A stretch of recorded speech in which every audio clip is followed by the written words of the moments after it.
Hello, everyone, and welcome to Burn the Ship, the podcast that helps entrepreneurs go all in on their business, and we introduce them to professionals that can help them to do so. Today, we have a very special guest. Sheri, how are you doing today? I'm doing great. Thanks for having me. Of course, of course. Please introduce yourself and the name of your business. So I'm Sheri Duignan. I am with Opportunity Enterprises, which is a private lending company, and here in Atlanta. Awesome, awesome. Well, thank you so much for coming on today.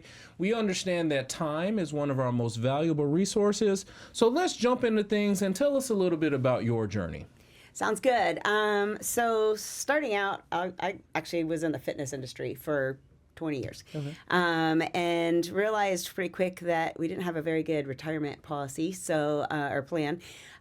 So got into accidentally, I should say, got into rental properties. Okay. And so we were moving from Atlanta into Phoenix, Arizona, and decided to keep our house. Went down to Home Depot, literally stuck a sign in the in the yard. Had no idea. I looked at the penny saver back then. This was many years ago, pre-internet, and put a sign in there. First person that came in, rented it to her. She was there for 10 years. Oh, okay. So that went pretty well. So I was like, all right, this is kind of cool. Let's do this again. So we ended up buying a couple more rentals. Okay. Enjoyed doing rental properties, but realized also pretty quickly that to scale that just takes time, and it's a lot of work dealing with tenants and toilets, right? So decided at that point to transition into flipping homes. So I actually kind of decided at that point, like maybe doing this full time. So I ended up leaving the fitness industry and went on out, bought a Homevestors franchise actually, and started flipping homes out in Orange County, California, and was buying fixer-uppers at $500,000 to $800,000 a pop, and fixing them up into multi-million. So well, I didn't start small. Yes, I see that. You dove head first into that. Exactly, yes. And loved doing it. You know, it was a great opportunity. And the idea initially was to buy a couple, sell a couple, buy a couple, keep a couple. But in California, that's kind of hard to do. So we actually during the pandemic, decided we needed to kind of leave California and go somewhere. And so we wanted to get closer to family, get back to Atlanta. So when we moved here, I was, again, continuing to flip, but realized pretty quick that first off, I had to flip probably 5 houses for the same amount of profit as I was making in California, just because of the price points, right? Yes. And so I had to work that much harder. And the market kind of shifted, and it was just harder to find properties, all that kind of stuff. So long and short of it, I looked back and I realized I was using private money lenders to fund my business out in California. And I was looking at the checks that I was writing them, and I quickly realized that they were making pretty much the same amount of money as I was making, and I was doing all the work. And I was like, wait a minute, I'm dealing with contractors, I'm dealing with sellers, I'm dealing with, all these things. And literally they're just wiring me money, and then I'm wiring it back. And so that's at the point where I decided, maybe I'm on the wrong side of this transaction. Got into private lending at that point. Awesome. Now, as far as with the homes in themselves, do you mind giving us an example of a challenging one, and then you having to use those skills that you had to get through it, and then it became a success at the end? With the flipping? Yes, with the flipping. Absolutely. I had one that I bought as, there's so many, but I had one that I bought as a fixer-upper. It was a really creative deal that I had done. I actually knew the seller, and so we partnered together. But it happened during, I bought it during COVID, before, I should say pre-COVID, and then started doing all the renovations, and then COVID hit. And in California, everything shut down. They even stopped doing lending initially. They weren't doing like jumbo loans. So, got really oh my God, what am I going to do?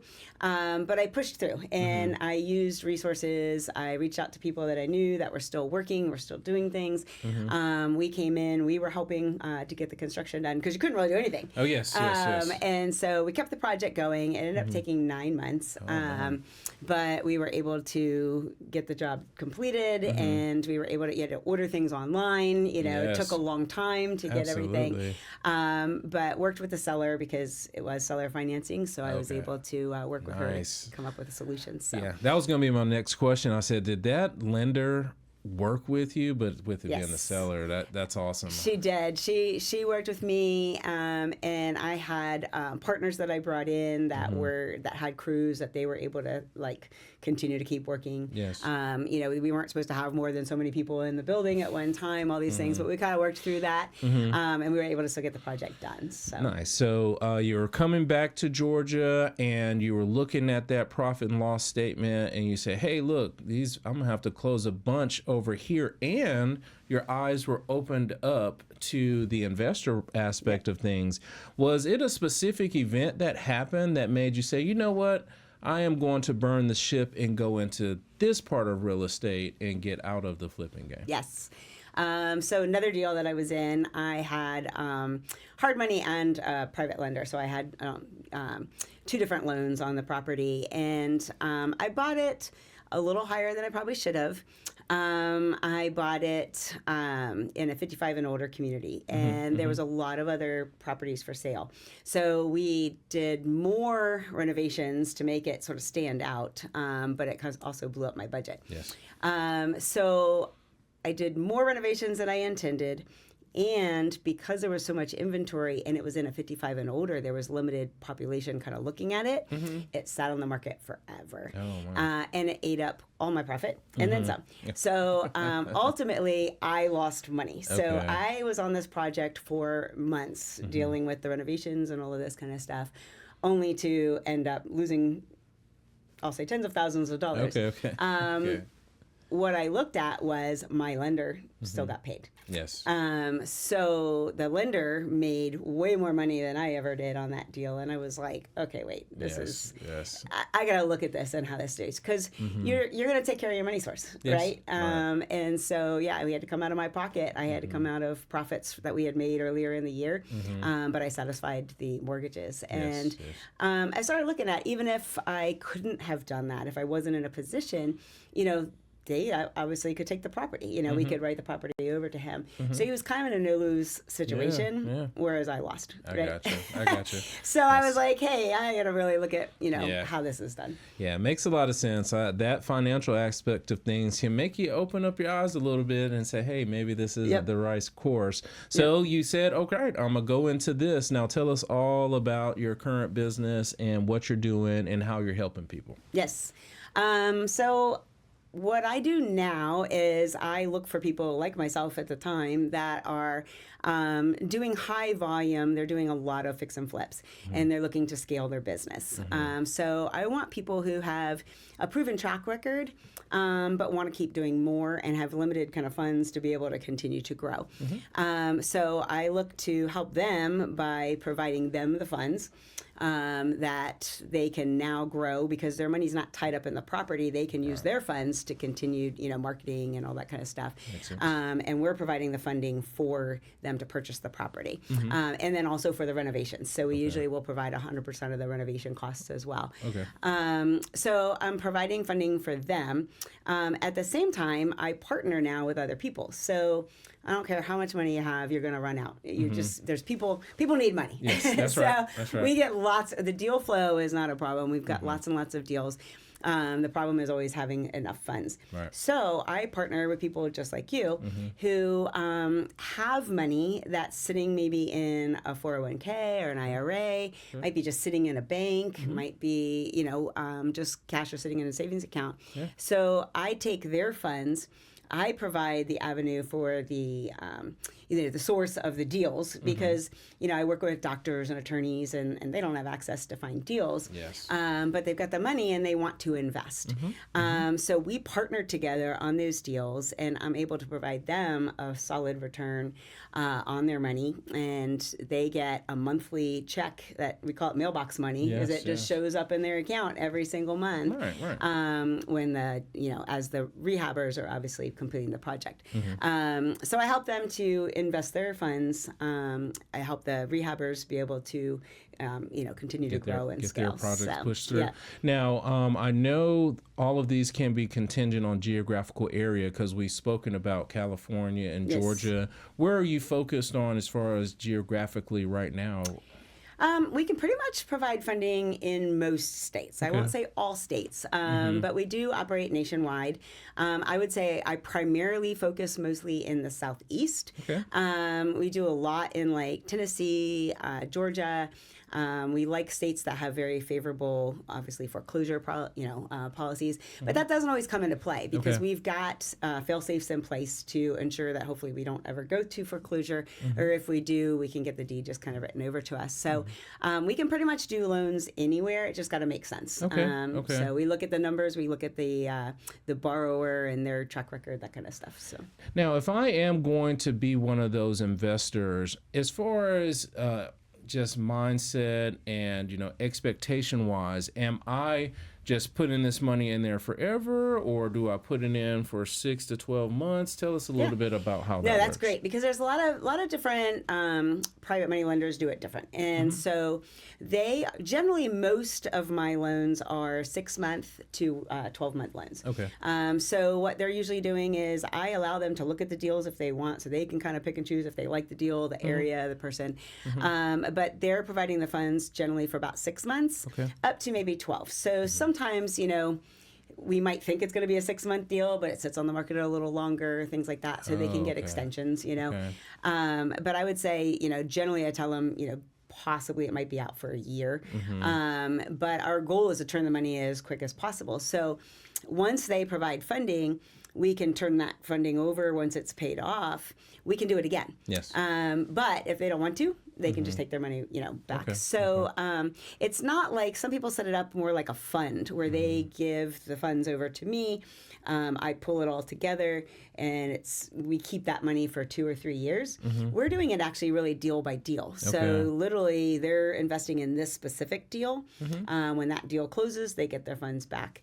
And so we generally are doing short term. Okay, thanks so much for creating a good picture on the canvas of what that person looks like, what the investor looks like.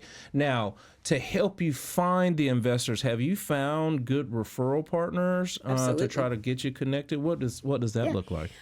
Well, I would say, really a good referral partner for me is either like a financial planner, CPAs, even like bookkeepers sometimes, because they're working with people and they're talking about their finances, right? So financial planners are like one of the best, because even though a lot of people are investing in the stock market and that's where they feel comfort, it's nice to be able to diversify. And so I find a lot of people that are looking to maybe invest in real estate, rentals, things like that, find that, hey, maybe they don't want to deal with toilets and tenants, so they can be involved, similar to rental properties, with good returns, with that are backed by real estate. Right? Yes, makes a lot of sense. Now, we've talked a lot about your journey and how you were in the fitness, and then you had the home investors, and then now you're doing your own thing. And I'm confident that over that time you have acquired and nurtured some business skills that have helped you to be successful.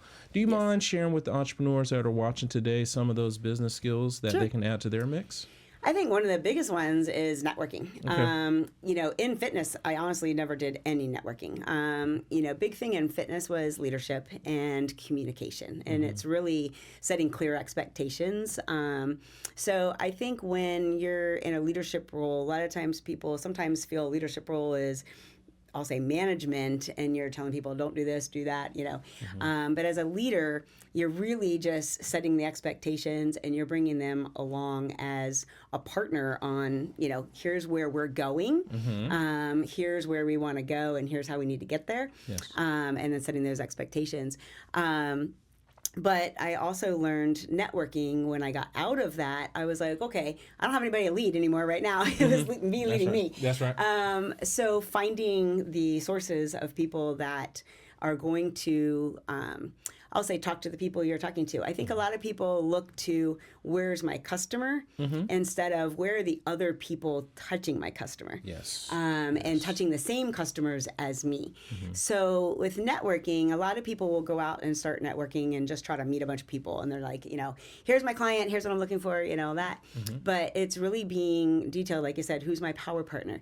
Who are the people who are in front of the same people I'm looking for? And how can I connect with them? Yes. So networking is, a little bigger than just going out and meet people, kind of with intention. Makes sense. I was going to ask that you put that intention part on the end of it. I said, have you ever had a not so good networking experience? And what are some of the things that they need to watch out for? Because, you say networking, they'll go to a meetup and go.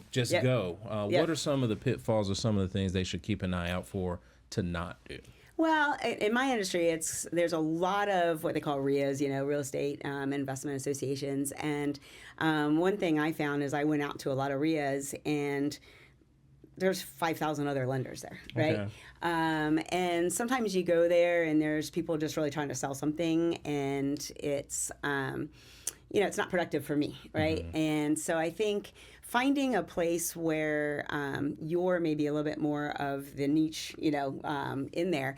So when I started networking, and I'll just go back to even like when I was doing flipping homes, I went out and I found a group of people who networked for seniors. Okay. So they had assisted living, marketing people, and they had movers that help, seniors move from place to place. And so, and there was just medical different people, but there was nobody else in real estate really. And so that's where you can meet those people that are touching your client, and they're like, hey, they have a real estate need. They need to sell their homes. So especially the assisted living people, right? That's another good power partner for someone who's looking to buy homes. People are selling to move into the assisted living. Yeah, right? Makes sense. So I would say, bad experience is just where you show up and everybody's just kind of mixing and talking, and there's just no real, I'll say, format to it. Yes. And so switching over to something where there's a little bit more, trying to think like the you're one of of the only people that's in there. Like a closed networking and something that has a little bit more structure. Instead of just a mixture. Okay, that makes sense, because I try to share that same thing with my team. It's important where you're fishing. Fish in the pond that makes the most sense. If it is a bunch of processors in there, maybe it's not necessarily where you want to live. There's nothing wrong with going there, learning different techniques and collaborating, but that's not where you want to live, because there's so many of them. And that's the thing. I think there's a difference. I go to a lot of RIAs, but I'm there to collaborate. I'm there to kind of talk with other people that are doing what I'm doing and seeing what's working for them, those kinds of things. But I'm not necessarily going to get customers there. Yes. Makes sense. Well, thank you so much for sharing that, because we believe it's important for people to share their best practices, because you never know what you can learn from someone else. And like I said, fishing in the wrong pond could be a waste of your time. Now, we've talked about the journey. We've talked about the business and the skills. Let's turn the corner a little bit and talk a little bit about yourself. So now let's just say that those private money dollars are coming in, they're going out, and they're coming back, and everyone's making money, and time and money is not an issue at all. What is it that you would do with your time? Oh gosh. I'm a beach person. Okay. So I would most likely be out on the beach some. But no, you know what? I really, I'm big into dogs as well. And so anybody that knows me knows I love pups. So I would probably be out volunteering and working in some of the rescues, helping rescue dogs that need homes, and fostering and helping them to find their forever homes. So that's probably one of the biggest things I would like to focus on. So a couple questions off of that. What's your favorite beach? Yes. What's your favorite beach? Well, I have to say Huntington Beach because I lived there. Okay. So we lived there for about 12 years. Okay. And, that is definitely like, close to home. And I don't know, something about those California beaches. Yeah, They're just, big waves. Yeah, that's what I was going to ask. What's the favorite part? Is it the smell? Is it the sound of the waves, or is the sun? What would you say triggers that? All of the above. All of them? Okay, I would say, the waves. I mean, Okay. like certainly Destin, there's some beautiful beaches out here. But I will say just the waves are bigger. I don't know, the crashing of the waves coming in, and you got dolphins out there right at the coast. Okay. But I also I love the sun. Just love the sun. All right. And when we talk And about no humidity. No, that's a fact. You go out there in a couple minutes, and hair's going. Exactly. Now, if we had to choose our perfect pup, what would be the perfect pup that you would choose? Yellow lab. Yellow lab. Okay. I am a lab person. Yeah, I've had several labs. We did have a chocolate. He was crazy. Okay. But my most recent, my soul pup, we just lost unfortunately. But he was a yellow lab. Okay. We are in the process right now of getting another one. Okay. He's 3 weeks old, or 2.5 weeks old right now. Okay. So in July we'll have a new pup. Okay. So you bring him home at 6 weeks. Bring him at 8. 8 weeks. 8 Yeah. weeks. Okay. And he's come from California. Oh, really? He's gonna be a San Diego dog. My So goodness I'm flying gracious. out there and flying back. Okay. Yeah. It's a he or she. It is a he. He's already ready to live the good life, Yeah, so he better get exactly. ready for it. Exactly. Now, if the people have questions about your journey, some of those skills that you mentioned today, and or want to learn more about how they can become an investor, what's the best way for them to get in contact with you? I would say probably the easiest thing. I mean, email is always good, but you can also find me on Instagram, YouTube. There's a lot of videos on YouTube. I do also have a book, so they can go on to my website at opportunityenterprises.com, and you can download my free book. And then my email and contact information is on there as well. Is on there as well. Excellent, excellent. Now, we appreciate you coming on today. We understand it's not always easy to share when we got the cameras and all the bright lights and things like that. And we will always honor our guests by giving them the last word. So please look into the camera and tell the people something good. Oh, goodness, something good. I would just say that wherever you are in your journey with whatever business you're looking at or doing, I would say just go all in, focus, and burn the ship. Yes, awesome. I love that, of course. And we definitely appreciate you coming on today and sharing your story. And it's been an excellent journey. Thank you so much. Thank you. Excellent. Thanks for having me. Of course. And to everyone that is watching, be kind and thanks.